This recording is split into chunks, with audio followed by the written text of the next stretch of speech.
नमस्कार दोस्तों, हम लोग यूजीसी नेट में लगे इकाई 6 के उपन्यासों का समीक्षा कर रहे हैं क्योंकि अब हमारी परीक्षा नज़दीक है। इसलिए हम सोच रहे हैं कि शॉर्ट में ज़्यादा से ज़्यादा पढ़ाई हो जाए, इसलिए हम लोग इसका वाचन शुरू कर रहे हैं, जिसमें आज हम कृष्णा सोबती की उपन्यास जिंदगी नामा का वाचन करेंगे। और आपको यह उपन्यास कैसा लगा कृपया अपने विचार ज़रूर प्रकट करें।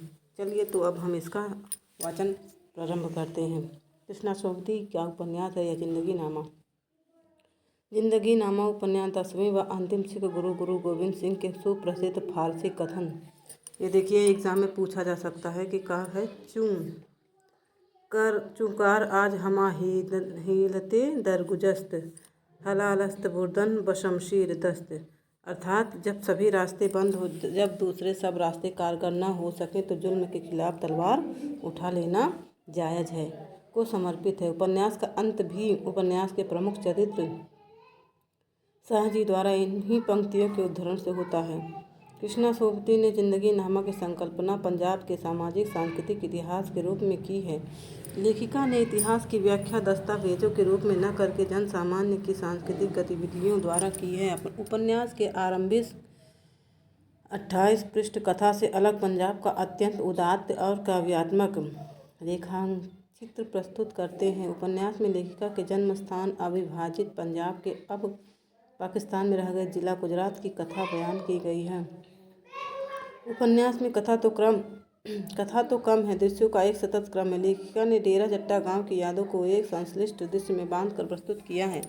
अब देखिए इसमें गांव का नाम है डेरा जट्टा, इसको भी हमें ध्यान रखना पड़ेगा किया है। उपन्यास का आरंभ शरद पूर्णिमा की रात के खूबसूरत चित्रण से होता है। उसके बाद तो पंजाबी गाँव में बसे तीनों समुदाय हिंदू, मुसलमान व सिखों की घींच चिचड़ी जिंदगी के अनेक चित्र सांस्कृतिक बिंबों द्वारा प्रस्तुत हुए हैं, जिसमें त्रिंजन भी है, लोहड़ी भी, प्रेम कथाएं भी, ईद और दशहरा भी, और पंजाबी का विशेष त्यौहार बैसाखी भी। शाह जी के परिवार को कथा के केंद्र में रखकर लेखिका ने अनेक अन्य कहानियाँ भी उपन्यास के कलिवर में संजो दी हैं। उपन्यास के अंत तक देश के स्वतंत्रता संग्राम की गूंज भी सुनाई देने लगती है। भगत सिंह के चाचा अजीत सिंह, अब देखिए इसमें पूछ लेगा अगर कि किसके चाचा, भगत सिंह के चाचा का क्या नाम था, तो अजीत सिंह। क्रांतिकारी कवि लालचंद के फलक और गदर 1914 के चर्चे उपन्यास के अंत तक शुरू हो जाते हैं। जिंदगी नामा उपन्यास में वर्णित कालक्रम 1910 से 1915 मतलब 5 वर्षों के बीच की कहानी इसमें वर्णित है।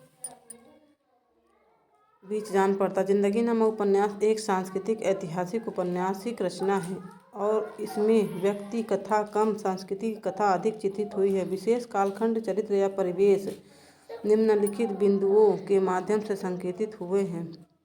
अविभाजित पंजाब की झांसी जन संस्कृति का आख्यान। जिंदगी नामा उपन्यास के पहले भाग जिंदा रुख शीर्षक और लेखिका द्वारा अपनी काव्यात्मक अभिव्यक्ति में प्रस्तुत जिंदा रुख के प्रतीक से यह स्पष्ट है कि जिंदा रुख पंजाब की सांझी जन संस्कृति का प्रतीक है। गांव डेरा जट्टा का आख्यान। जिंदगी नामा स्वतंत्र संग्राम व देश का आख्यान।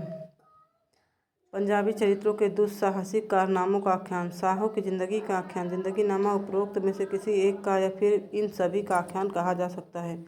जिंदगी नामा की कथा शिल्प जानते हैं। चलिए, कथा को विवरण क्रम के रूप में नहीं, दृश्यावली के क्रम में प्रस्तुत करना। उपन्यास में कथा वर्णन के लिए चौपाल, चर्चा या मजलिस को प्रमुख कथा युक्ति के रूप में प्रयुक्त करना। लोक शैली में इतिहास विवरण अर्थात मजलिस या चौपाल चर्चा में विभिन्न ऐतिहासिक फरमानों को लोक वार्तालाप शैली में विवरण देने की विधि प्रयुक्त करना। उपन्यास में लोक संस्कृति के विशेष रंग को उघाड़ने के लिए लोक भाषा अर्थात पंजाबी भाषा का शिल्प के स्तर पर अत्यधिक प्रयोग। कथा विवरण का परिवेश चित्रण में चित्रात्मक शैली का प्रयोग।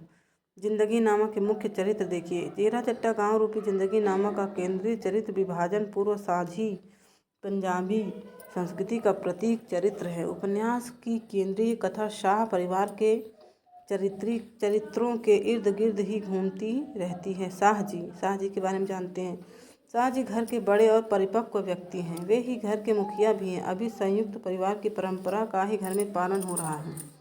शाह जी के पुरखे 100 रुपया लेकर बाहर से गांव में आए थे व्यापार करने।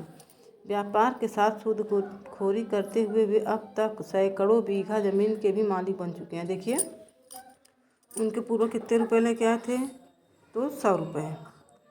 100 रुपये लेके आए थे उनके पूर्वज, जिसमें से अभी कितने बीघा ज़मीन हो गई उनके पास? सैकड़ों। 100 रुपये लेके आए थे, सैकड़ों बीघा ज़मीन सूद के दम पर इन लोगों ने बनाई। शाहजी व्यापार में बहुत कुशल व दुनियादार हैं। वे सबके दुख सुख में शामिल होते हैं, धार्मिक क्रियाकलापों में हिस्सा लेते रहते हैं। गांव की चौपाल भी उनके यहाँ जुटती है। एक तरह से गांव की सर्वाधिक प्रभावशाली हस्ती वही हैं। शाहनी। शाहनी में भारतीय स्त्री के पारंपरिक गुण भरपूर मात्रा में उपस्थित हैं। वह आदर्श पत्नी, आदर्श माँ, आदर्श स्त्री के सभी गुणों से युक्त चरित्र है। इसमें बुद्धिमत्ता भी है, वह भावनात्मकता भी, मोह ममता भी है, वह करुणा भी। शुद्धता उसके चरित्र में कहीं भी नजर नहीं आती। शाहजी की वह दूसरी पत्नी है, मतलब शाहजी की पहले एक शादी हो चुकी थी, अब ये दूसरी पत्नी है। छोटे शाह का नाम क्या है? काशी शाह। छोटे शाह काशी शाह बड़े शाह जी के छोटे भाई तथा व्यापार में उनके सहयोगी हैं। व्यापार का हिसाब किताब रखने, शहर में मुकदमों आदि का ध्यान रखने में छोटे शाह की ज़्यादा भूमिका है। छोटे शाह विवाहित है और 2 पुत्रों के पिता भी बन चुके हैं। पिछले कुछ अरसे से उनका ध्यान आध्यात्मिक की ओर अधिक हो गया है तथा वे सांसारिक सुखों की ओर से विमुख हो गए।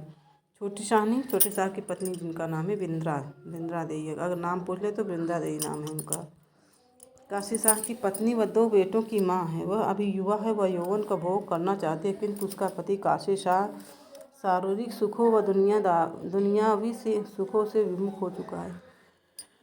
चाची मेरी यानी लड़को उपन्यास की दिलचस्प चरित्र है। उनका विवाह बरजू-ग्वाल के दीदार सिंह से हुआ था। उनका देवर साहिब सिंह, जो उस समय बच्चा ही था, लड़को भाभी से बहुत ज़्यादा हिला मिला था। दीदार सिंह की अचानक मौत से मेहरी विधवा हो गई। शाह परिवार के गणपत शाह के मन को भा गई और वह उसे अगवा कर ले आया। मामला अदालत तक गया और मेहरी ने अपने 3 साल के बेवा होने और बालिग होने की बात कहकर गणपत शाह को अपना लिया। इस तरह से हमारा यह उपन्यास तो बहुत बड़ा है, लेकिन यहाँ पे इसकी समीक्षा कर रहे हैं हम लोग। अब अगले सत्र में हम लोग ज़िंदगी नामा तो हम लोगों ने पढ़ लिया। अब अगले सत्र में हम लोग आपका बंटी का वाचन करेंगे। तब तक के लिए राधे राधे दोस्तों।